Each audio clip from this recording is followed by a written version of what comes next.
අද තියෙන ටාස්ක් එක තමයි watch list එකට product add කරන්න සහ watch list එකේ product view කරන process එක හදන්න. ඉතින් මේක කොහොමද කරන්න කියලා අපි දැන් බලමු.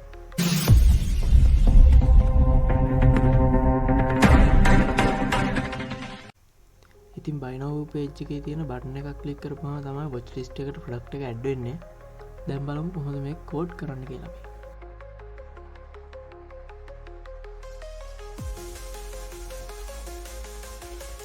ඉතින් මේ තියෙන අපේ watch list බටන් එක මේ ක්ලික් කරපුවම තමයි product එක watch list එකට add වෙන්න ඕනේ. එහෙනම් මේ බටන් එකට on click එකක් දාගන්න.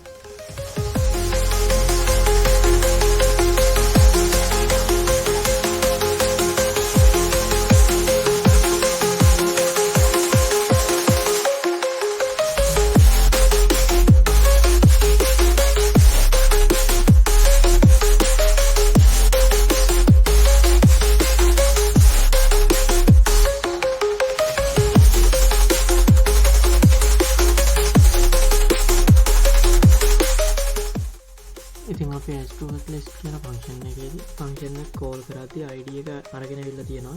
ඉතින් මේ ID එක URL එකට bind කරලා තමයි යවලා තියෙන්නේ. add to watch list process කියන PHP file එකේ success කියලා එක වුණොත් එහෙම item added to watch list successfully කියලා alert කරන්න කියලා දාලා තියෙනවා. ඉතින් success කියලා එක වුණ නැත්නම් response එක alert කරලා තියෙනවා.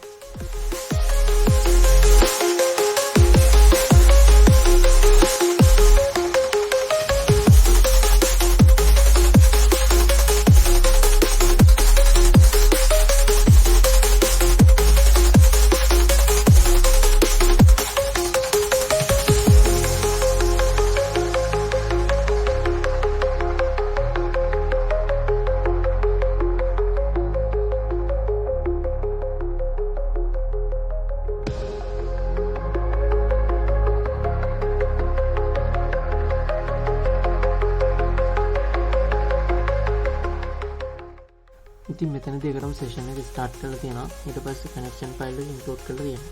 session එකේ URL set කරලා තිබ්බොත් product ID එක get කරන්න කියලා තියෙනවා. ඉතින් product ID එකයි session එකේ user email එක අරගෙන variables දෙකකට assign කරලා තියෙනවා. ඊට පස්සේ watch list එකේ email එකටයි product ID එකටයි ගැලපෙන විදිහේ data එකක් තියෙනවද කියලා check කරලා බලලා තියෙනවා. ඉතින් මේ match වෙන data එකක් තිබ්බොත් එහෙම product already in watch list කියලා echo කරලා තියෙනවා. එහෙම නැත්නම් watch list එකට insert කරලා තියෙනවා. ඊට පස්සේ success කියලා echo කරලා තියෙනවා. හරි දැන් අපි බලමු මේකේ demonstration එක.